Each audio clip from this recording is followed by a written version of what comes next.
Today's thought of the day is about making money. It's about business. I've got 10 minutes on the clock. It's 10:29 a.m. Super late start to the day because why? Because I woke up late. My eye decided to remind me that it was in fact a part of the body that could, get sick. So I was off my screen all of yesterday. Couldn't really do anything because I had to take a screen break. But yeah, we're back. We're back in the office this morning. It's 10:29. Okay, so let's talk about making money.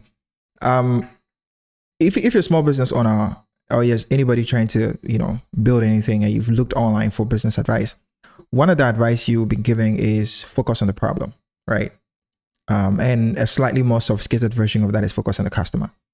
Now, this advice is given to you because many people can make the mistake of thinking that building a business is about what they want to do, right? It's about their unique idea that they want to put in the world. And that also is followed by an equally unhelpful advice that says that if you can solve a problem for yourself, then you can find a bunch of people that could solve the same problem.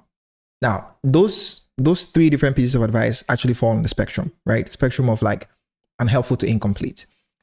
Solve a problem for yourself and you find other people that have the exact same problem. I think it's probably very unhelpful for most people. There are a few people that can apply to, but in most cases, you're not the customer. You're not the person who needs the solution the most.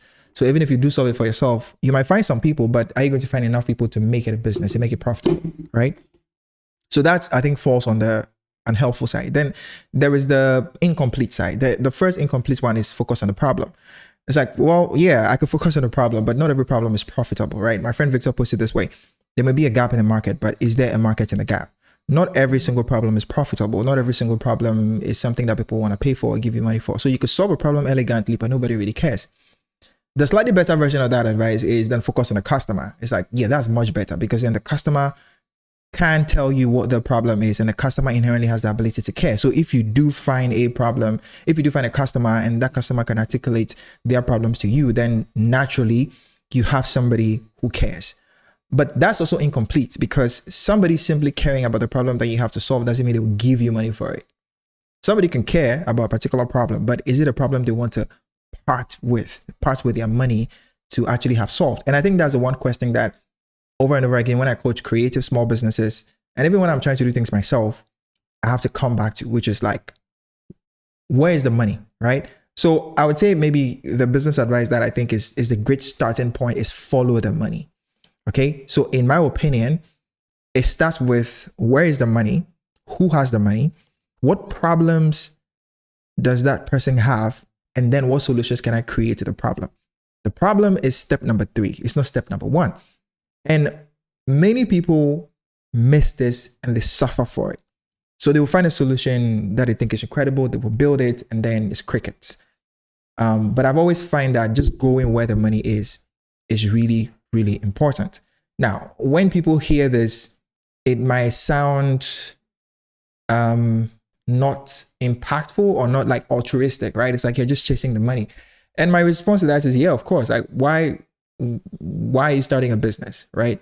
Now, you can start a business to make impact. And if it's a non-profit, if it's a social enterprise, yeah, that's a completely separate thing. And there are lots of things I do that don't necessarily have the burden of them being profitable immediately. It's just about creating something of value, creating something for me to learn, creating something that allows me to gather information.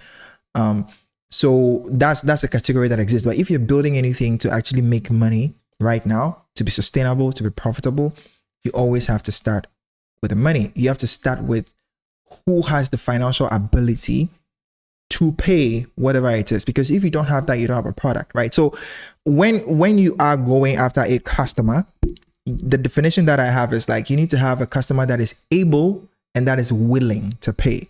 It's not enough for them to be like just one of the two things. They have to be able and they have to be willing. Another way of actually starting with the money is starting with how much money you want to make, right? Because again, you are starting a business to make money. You're not starting a business just for fun. Maybe some of you are, but most of us, we want to make money. And we never really define for ourselves how much money is it that we want to make. How much money do you need? How much money will make your life better?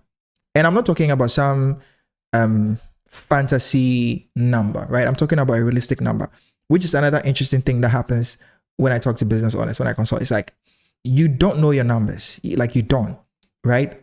How much does it cost to be you as a person? How much does it cost to run your business? How much does it cost to produce a thing? How much does it cost to market a thing?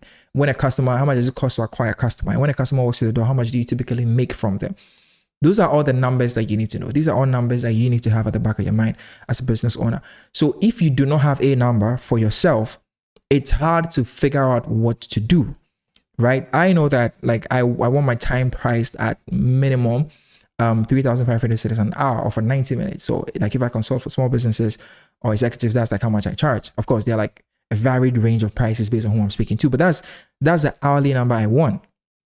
That tells me where to go, because the question then becomes who, okay, can pay me 3,500 cedis for 90 minutes?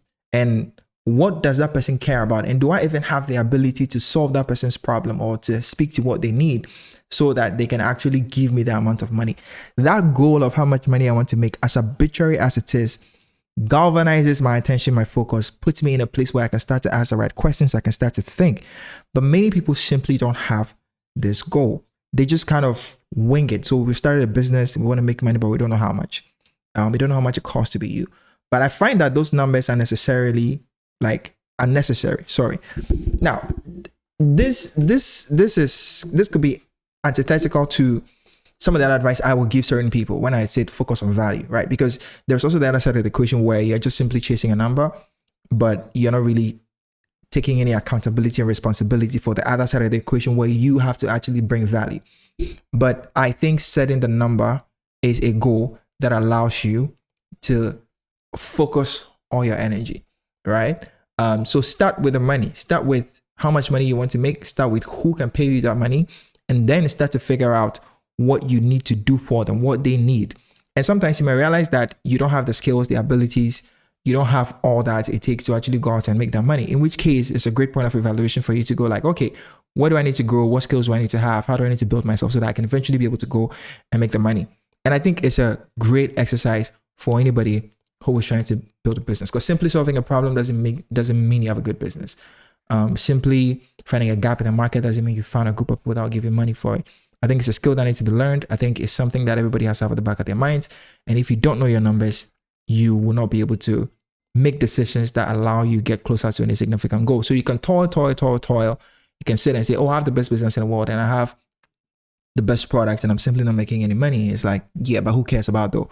Who cares about that? And do they care as much as you think they care? And can you deliver for them what they care about in a way that provides value? So yeah, that's my thoughts of the day. So what's the exercise? What's the practical thing you can do? Pick a number, okay? First do an audit. Let's start from there. So first do an audit. Do an audit of who you are, how much it costs to be you.